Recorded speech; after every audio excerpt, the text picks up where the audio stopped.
Yo, what is up, everybody? My name is Matt Drouin. I'm the host of the Go Big Live Real Estate Investors Podcast, the show to listen and watch if you are a experienced real estate investor, might own a couple of single family houses, a couple of duplexes, and wanting to get into the pocket of being able to replace your income and find that bang your head against the wall, buying properties that pay you chump change, not the way.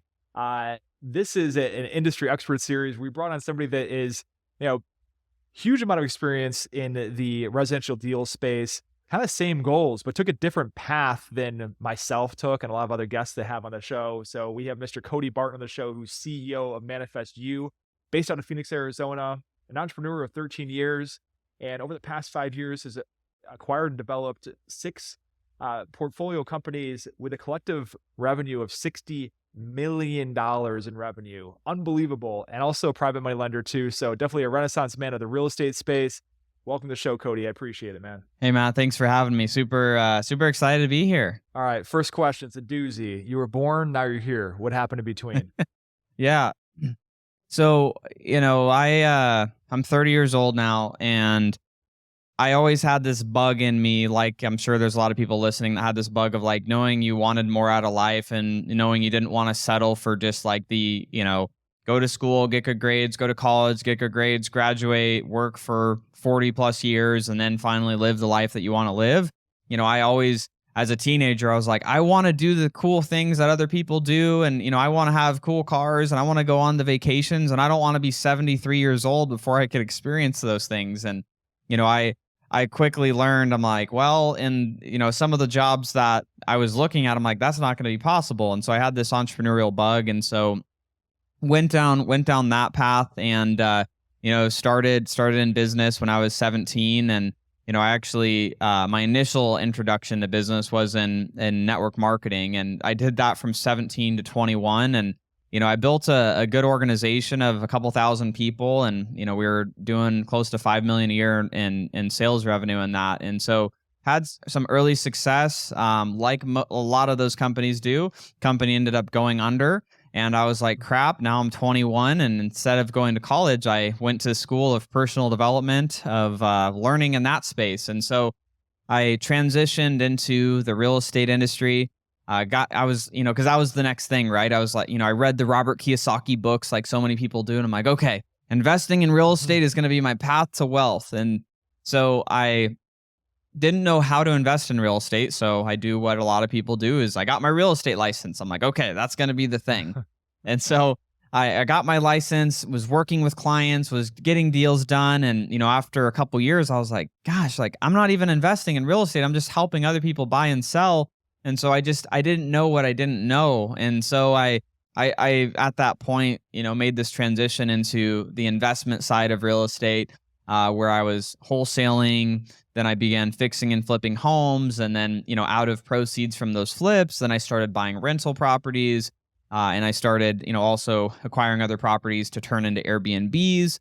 And so I'm like, all right, like this is going to be the path. And this is going to be the cash flow that I need to, be able to do everything that I want to do in my life. And, quickly found out, as a lot of folks probably listening that do own single family or, maybe duplexes or, small residential properties like that, the cash flow, really isn't that big. And, right now I have 33 properties, here in Arizona. And, the cash flow is good, but it's not great. And as most people know on that stuff, you have one major repair, it eats your cash flow for a year or 18 months in some cases or more, depending on what the repair is. And so, I quickly, had realized that, man, like I couldn't just stop working from like the business that I was doing day to day and actually live off of that income, even though technically the properties were cash flowing that amount of money. But, we all know that, when you have to turn tenants over out of properties, you have to evict them, if they're not paying rent, and then you're paying the mortgage, and then you're not getting the cash flow, and it's only one single unit, and it just eats up those deals, right? And so, while that portfolio has been good and, it self-funds and manages, itself as far as from that financial standpoint, from the cash flow it spits off, it just, realized that, hey, that's not going to be the way for me to actually do all of the things that I want to do. And so for me, my transition was I still own those properties today, but I started getting in, more into business and acquiring, other small businesses to generate more cash flow. Cause I'm like, I need to find something. And this isn't the solution. So the solution for me happened to be just, buying other small businesses that I, knew the skills to grow and, be able to create profits out of those. So that was my, path, and all summed up in, just a quick couple minutes. Your entire life story. Yeah. So let's talk. I mean, from real estate, wholesaling, Airbnb, brokerage, to buying businesses, like that is so random. Like, why? Yeah. So it's actually funny. So on the real estate side, it's like I loved real estate, and I still do. Like I still, like, again, I own those properties, and now from I know how to underwrite properties on the residential side, really well. And so I'm a private money lender to, a few vetted operators that I know on their fix and flips, and it's great. I get great returns and, monthly cash flow from those, and I don't have to screw around managing any of it. And so that's great. But, really the transition to that was the part of real estate that I loved was running the business. Like I loved like building a team, where it's like we get this marketing arm to get deal flow coming in, and then I, then have this team that's then doing the sales to get the deals signed, and then, the actual seeing like the projects come to life, and, the fix and flip go from a dumpster fire to this, beautiful product that then we're able to sell, right? And so I loved the operating the business. And so like that was what was really fun for me, which, may sound weird to folks, but I enjoyed the operating the business. And so that's what I decided to really just lean more into. I'm like, well, this is just a very transactional thing that I have going, but, I can transition and do other businesses. And that's where, it really started was, spun up companies, or, I have a company called Start Virtual that, we do virtual assistant services. And well, why that? Well, in our real estate business, we used virtual assistants to do our lead gen. We used them to do our admin work. We had them do a lot of different things, or bookkeeping, all sorts of stuff. And so, that was a business that spun off because of that, and then focusing on growing that, and then just started creating these other businesses that were also like they served also, our real estate. Like, we have a residential cleaning company. And so obviously whenever we're turning rentals, they need to be cleaned. When we're turning our Airbnbs, they need to be cleaned every single time. And so, kind of just getting some of those things that could sync together that really worked with our real estate business, that also worked with the, business itself. And, we're already paying the money to do those things. So that's where we started creating the businesses that could complement, the real estate business. So here's the kind of the kerfuffle that myself and my clients wind up in when they're out there prospecting for properties, commercial properties, for instance. Yeah. And they find a property. I just like I was telling you, the green room, I walked through a property today with one of my clients. The owner of the property, owner occupies it, wants to sell the property and the business. And so I'm trying to think of like maybe an additional sort of angle to go in, and how you would kind of unpack it with, God, how do you find businesses that are for sale? And perhaps you find a business that's for sale or willing to sell. And it includes real estate. Like, how'd you kind of like unpack that? So starting with like, how do you find businesses that are for sale? Yeah, so there's a few ways, and similarly, just like in when you're buying commercial real estate or residential real estate, there's a few options, and it's similar in business. So the one option, which is available for all, right, on the residential side or commercial or, buying businesses, is brokers, right? Like you have brokers that are listing, commercial properties for sale, LoopNet, or, different platforms like that. You have on the residential side, the Zillows of the world, the Realtor.coms, and different, resources like that. And, that's the same for business. A lot of brokers will list out, like bizbuysell.com will list businesses for sale on there. And so that's one option, which, I'm sure, as you probably talk to your students about, those are usually the worst deals, or the ones that are listed by brokers. Usually the most challenging to work with in a lot of cases, but, sometimes they can work great. So that's one source. And then the other, which the method that I always have used in our businesses for acquiring, whether it's businesses or real estate, we always went direct to seller. And so that may be different on the commercial side depending on size of unit and all of that. But that was always our thing, because when we could go and actually talk directly to a seller, we can really understand, what they're trying to accomplish and really try to put a deal together that created a win-win scenario. Because we've all had that, the deal that we almost got, but the broker killed the deal because their commission was gonna, not work out for the deal to actually go through, right? And so that's where we always have preferred to go direct to seller, whether it's on business or whether it's on, whether it's been real estate. And so, for us, things that have been successful is, doing one is just the cold outreach of just doing cold calls, or, hiring someone to do the cold calls to your target demographic. And so whether it's business or commercial, it's probably a similar process where for the businesses, we have, okay, what's our buy box? Like, what's our business buying buy box? Similarly to where, you're probably creating a buy box on the commercial side and saying, okay, I only want to buy businesses that are at this certain revenue range, have this amount of employees, and that have, these types of things wrong with them. Maybe if there's something that it's a fixer type of business. And similarly, the same you would do for commercial. Like, you probably don't just put in, if you're buying storage complex, just everything available for the small investor, because maybe you can only buy something that's in the 2 to 5 million range. But, it probably isn't going to be great for you to call the complex that's $150 million complex, and because you're not even going to be able to buy that, right? So that's always the thing that I start with, is the buy box. Like, what is it that I'm trying to buy? And then what are the marketing channels that I can use to bring in those types of opportunities? And so that's essentially the starting process. And then, going from there and just, having the conversations with those owners. Well, let's talk about that specifically. And also a side note with, business brokers, like I look at their websites and it's like, restaurants and, salons and these like, and just these businesses that are just not scalable. Yeah. So I definitely like the direct to owner route. I'm trying to think about this in terms of like, if somebody was out there prospecting as additional like deal flow angle to get in front of property owners, like specifically, how do you get in touch with the owner, right? Because they're getting, their office is getting called all day trying to sell, by people cold calling, trying to sell payroll, trying to sell like, office supplies and like all this other like, garbage, that sort of thing. So how do you actually get to the decision maker and past the gatekeeper to have there? Or maybe you go through the gatekeeper, who knows? Yeah. So there's a couple things that we do.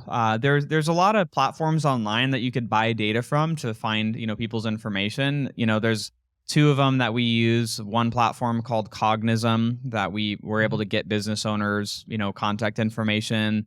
A lot of other people use Zoom Info as well to find some of that data to be able to get in touch with them. And then the other one that's been pretty successful in outreach efforts has been LinkedIn as well. So like, looking up those specific businesses and then looking up, who those decision makers are in those companies, and then doing that direct outreach via LinkedIn, or other, like, it's more nitty gritty in the outreach of like, okay, look them up on LinkedIn. Okay, do they have, is there info there? If not, can you find them on Facebook? And then can you find a way that, you'll be able to actually reach out to them? Like, there is, the CEO of a company that we were reaching out to didn't have anything on LinkedIn to find her, to be able to get in touch with her. And then, nothing on the website, but was able to find her, personal Instagram page where I was able to literally DM her directly. And she had like 200 followers on this, just small page. And she responded. And so that was the only way. But that, it's like when you identify the type of things that you want, whether it's the buildings that you want or it's the businesses, you're able to, go a little bit more niche and put in a little bit more of that sweat equity to find the person that you need to, and like where's going to be the way to get in touch with them. So that's typically what what we'll do to find their information, is through those paid platforms or through social medias once we find out who the owner is. Yeah. So sometimes it's just about mastering the tedious. Yes, 100%. And being willing, it's like, and if you only have like, say if you're looking for properties and it's like, there's only, I don't know, 100 of them in the specific market that you're looking for, you probably don't want to blast out just, generic mailers to them. Like you probably want to do like handwritten stuff. You want to personally call them. You want to personally LinkedIn message them. So it's like the lesser amount of people that you can reach out to, the more personalized we always try to make the messaging because we want it to land. But if we're like, oh, there's like 100,000 of these people out there, then we're going to do more mass, mail, mass, messaging, email, and stuff like that. No, 100%. So I'm curious, I mean, valuation of commercial real estate is, depending upon markets and product type and that sort of thing is relatively easy. It's basic arithmetic in terms of establishing market cap rates and the net operating income for the property, right? So, I mean, in evaluating a business, so let's say I'm an investor, I find a property that's like, let's say it's an HVAC contractor. They have a flex building that's 20,000 square feet. I finally get in contact with them and they're like, we're not interested, maybe a short-term sale leaseback. But we're looking to get out of this thing and just like, and retire.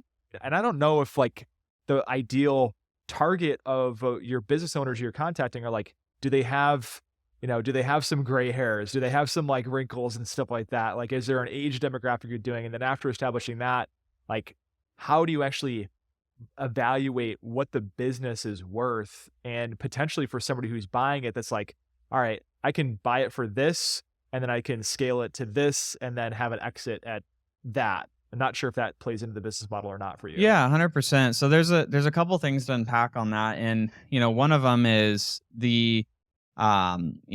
it's one's knowing the specific type of business that you're going to be going into and like what the valuations typically are for that. But if someone isn't wanting to buy the business, one of the best things you could do is probably just establish some relationships with business brokers that may be able to get you like a finder's fee or something for like bringing them to deal. Like if you're going to buy the real estate and then they could find a buyer where you can, kind of marry those two together, like that's, something that could work. But as far as, establishing valuations, I'm going to give some very generic things. And so it's obviously different by industry, but under $1 million in profit company, like if they're generating under $1 million a year in profit, typically the company is going to trade for anywhere from 3 to 4 times the profit, right? So if it's generating 500 grand a year in profit, generally, again, depends on industry, that company is going to sell for anywhere from 1.5 to $2 million. And that's, generally, where that's going to go. And then when you get over the million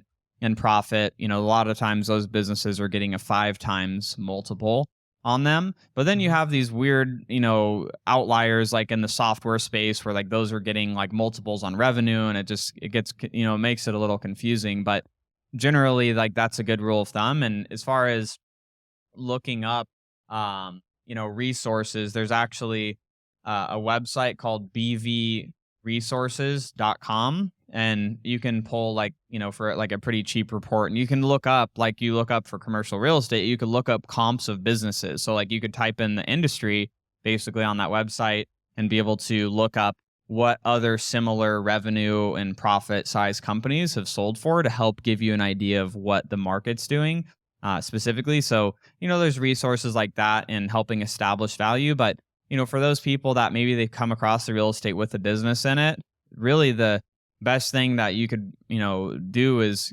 establish some relationships with brokers that actually work in that industry niche, and then be able to bring that potential deal to them and work out for you to get paid on that deal for bringing it to them. So where it's like you get the real estate and they can figure out what the heck to do with the business with whoever their buyer of the business is going to be. Unless you actually want to operate the business, then that's another conversation.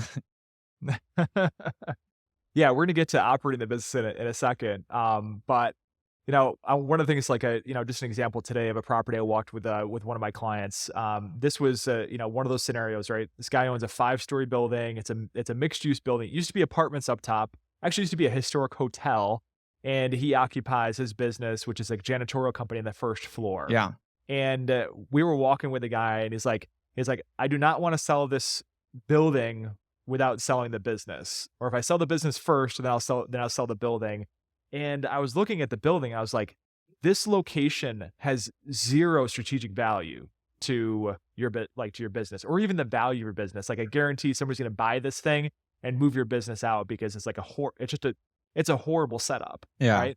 Um, so that being said, we got up on the valuation financing. Like, all right, we got this thing that's like, that's a valuation of however many times EBITDA or whatever. Yep. And like, I don't have a $2 million. Like, how do I put the scratch together to take this thing down? Yeah. So on the business side, there's a few ways that typically those deals are going to get financed. Obviously the simplest is like, okay, yeah, pay cash. But well, if that's not an option, right? Then, the other ways, typically we try to do seller finance with the seller. So like we'll try to bring in, a certain amount of money down and then have the seller carry a note. So like that's our preferred way to purchase. And Mhm. so, where we're bringing in a certain amount of percentage down, and then we're going to bring in the rest on a note carried over time. And so that's our preferred way of getting into those types of deals. And then there's the other way, if they're like, no, they're adamant it's a good business and they won't do that, and they just need to get cashed out fully and they're not down to do the seller finance route, then people can go an SBA route and buy the business using an SBA loan. And you can go up to $5 million loan amount with that. So you can Mhm. get into a good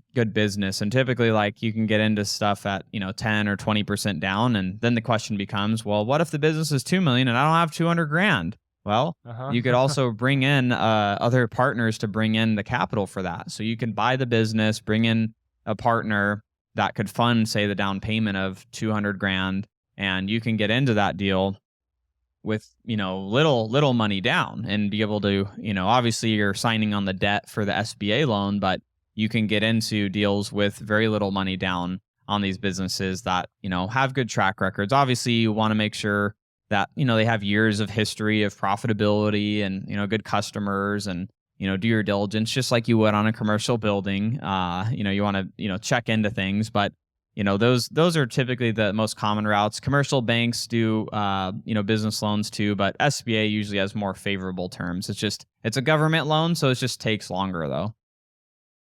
How long does it usually take? Um, Depends, like 60 to 90 days. Like they're a little slow depending on which bank you're using, who the actual individual is at the bank that's processing it.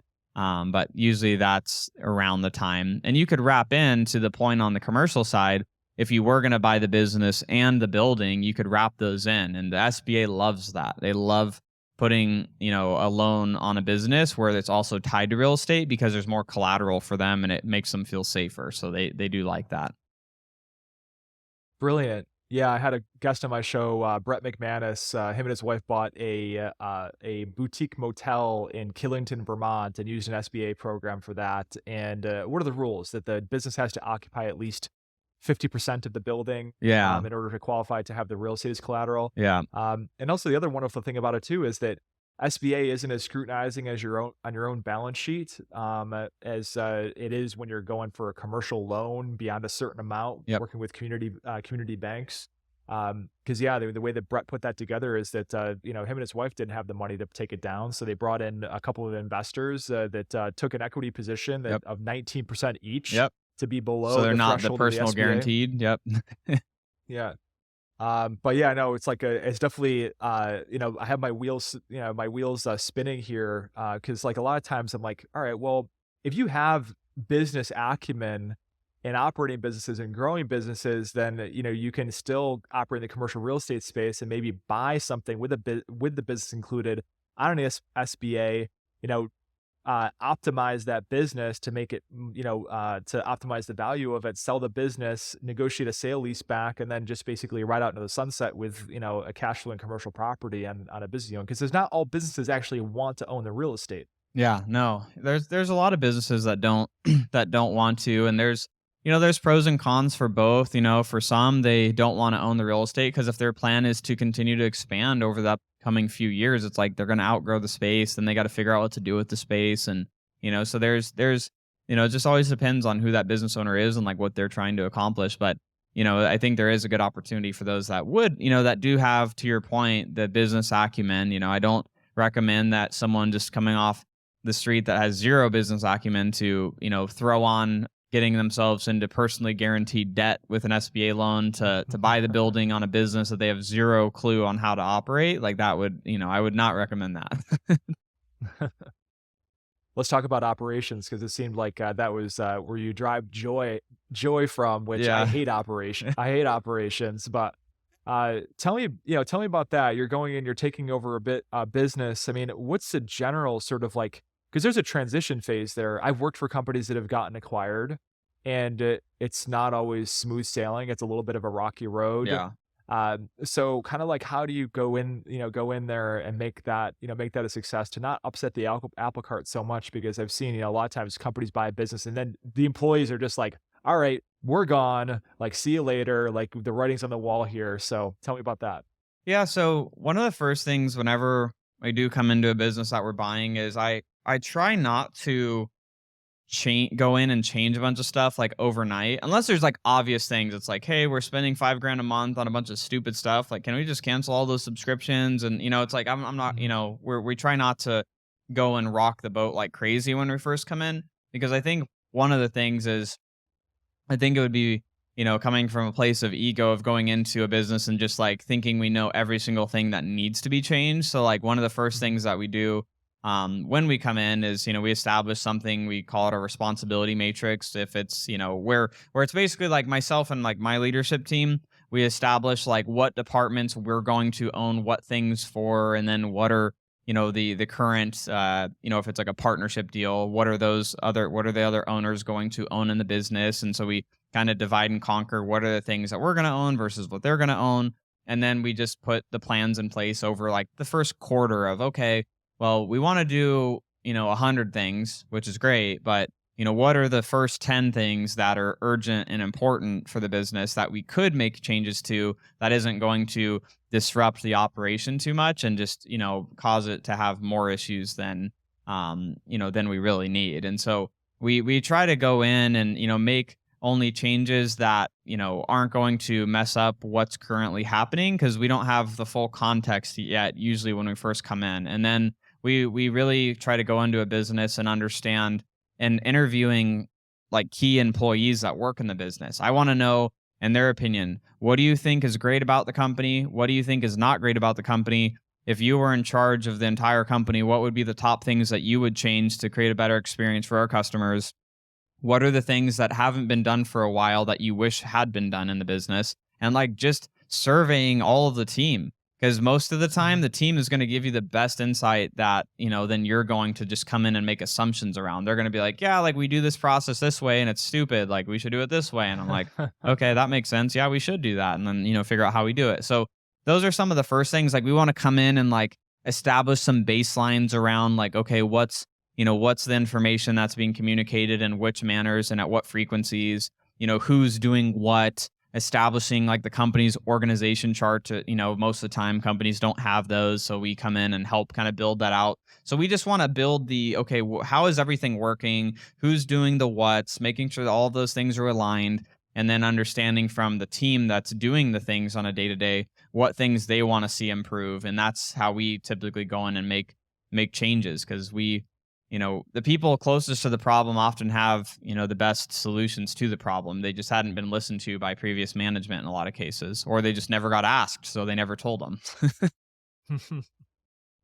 Yeah, it reminds me of my days back in turnaround management for distressed commercial property assets. I was responsible for assets all over the country that our company acquired, and the first thing I would do is I wouldn't change anything, but the first thing I'd look at would be the AR report, the accounts receivable report, and be like, all right, we have to fix this from a collection standpoint. Yeah. That would be like the first thing I would look at, regardless of what industry it's in, because yeah, if you have bad collections on services you're rendering, then it's low hanging fruit, right? Yeah. And that's always what I've looked at. Yep. And so it's like it's exactly that. It's identifying what that low hanging fruit is, and there's certain things that can be done faster than others. And like for example, one of the companies we came into last year, like there were some obvious things that we can go and reduce expenses. So it's like that's low hanging fruit. Let's just cancel these subscriptions. Let's stop overpaying on these things because we're just being inefficient with our ordering process. So let's just do those. And it's like, wow, we increased profit by 2% by just looking at the P&L every month for 2 months. It's like there's certain Mhm. things that you could just do quickly. And then another low hanging fruit for this particular business was they didn't have a CRM. And while that's a low hanging fruit, it is a little bit more intensive to roll out because they don't have one. So now the team needs to be trained on it. They need to use it correctly. They need to all be using it, because if only a portion's using it, then it's not effective. And so, but like, so we just kind of look at like what are those things that we can do, and like which things could be done today and it's not going to cause a bunch of operational drag, and then what things do we need to do over a couple months, a few months, to really get the buy-in and the results from it that we're looking for. Cody, what's your typical like business plan, or even like a business plan and then also exit strategy for these? Or is this something that is like, I just want to buy this thing, optimize it, hold on to it forever? Yeah, so it depends on the business. So the route that I've been going typically is going in and doing partnership deals where the owner's going to stay on, and like I'm either buying majority or a minority position in the company, and then I have my leadership team, which is like my CFO, my head of operations, my sales director, our senior web dev, like all the team that can do a lot of the back office functions for a business.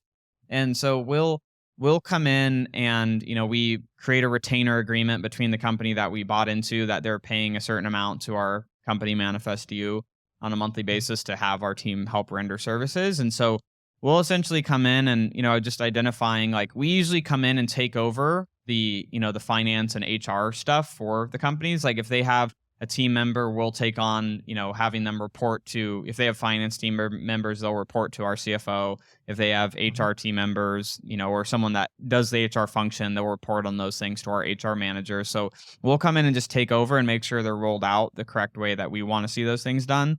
And then with the individual business, there's different paths for different ones. So, for example, like our residential cleaning company that we bought, it's also being sold as a franchise. So for that particular business, like it was doing 2 million a year when we bought into it, which is literally, that's been 2 months ago since we came into that deal. And the Mhm. plan with that one is, one of the partners that we bought in, they're like, I want to build this and do this for the next 20 years. And I'm like, amazing. Mhm. That's great. For us, I'm like, I want to see that business get to where, we could be at about 3 to 4 million a year in profit. And then I want to go to a private equity company or a family office and have them, pay a 6 to 8x multiple to buy in majority of the company, which would then buy me out. And then the other Mhm. partner could then continue staying and running day to day just like they wanted to. And now they Mhm. have a bigger financial backer to help them continue to grow. And so, like, that's a specific scenario for that. We have a company in Florida. It's called the Plant Guy. Very high end luxury plants. Do like hotels in Beverly Hills. The nicest towers in Miami. Lots of individual arrangements for luxury, like, multi-million dollar homes and different things. And there's some IP in that business where the partner in that, he's a creative and he creates these different products that then are patented, and so that's going to create additional value in that business. And for that one in particular, is doing about 3 million when we came into it last year. This year, we're probably going to be somewhere between 5 to 5.5 million in revenue. So we've grown at a decent amount since last year.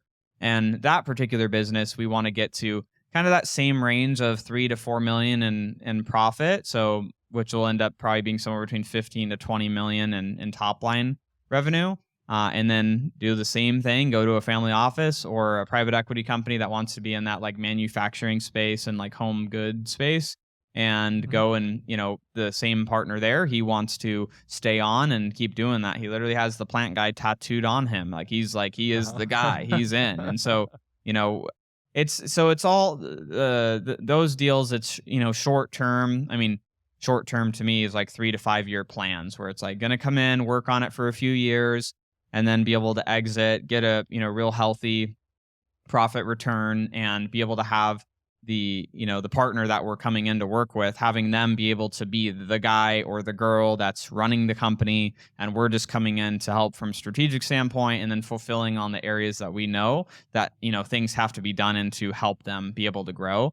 And so that's typically what I'm doing with the companies. And so, the only company that's long term for, lots and lots of years, and I'll be doing as long as I can, is, our leadership like umbrella, where we go in and like actually get into the deals, and like from the holding company standpoint, I'll be doing that for years. But all of the other companies are, products essentially in our wheelhouse that we serve to eventually sell. Mhm.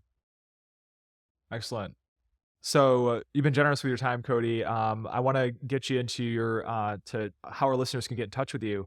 But my last question is, because we have, I'm trying to think of our voice of customer here, right? Yeah. So commercial real estate investors, hey, I might buy a building with the business, especially if it's a great deal. Yeah. Which types of businesses would you absolutely not touch? Restaurants. Okay, keep going. um, I'd say restaurants, like any of like, I don't necessarily want to say like nail and hair salons, but like as far, I guess, not touch from what standpoint? Because I wouldn't, but it doesn't mean it might not be a good idea for someone else. I just think restaurants are a terrible idea for anyone, period. But Mhm. someone would probably argue with me on that too, but that's okay. But it's from a standpoint of like, I just don't see them as a good idea, a good investment, or a standpoint of like, my personal philosophy. I guess your personal philosophy, because I think that, everybody's different and there's no one size fits all things. And I'm always like, what feels like an alignment with you, and what feels heavy to you, and that sort of thing. Yeah, so so on that, I would definitely say again, never restaurants, don't do it. Never, never, I would never buy a restaurant ever. So that, Hmm. I'm very strong in that opinion.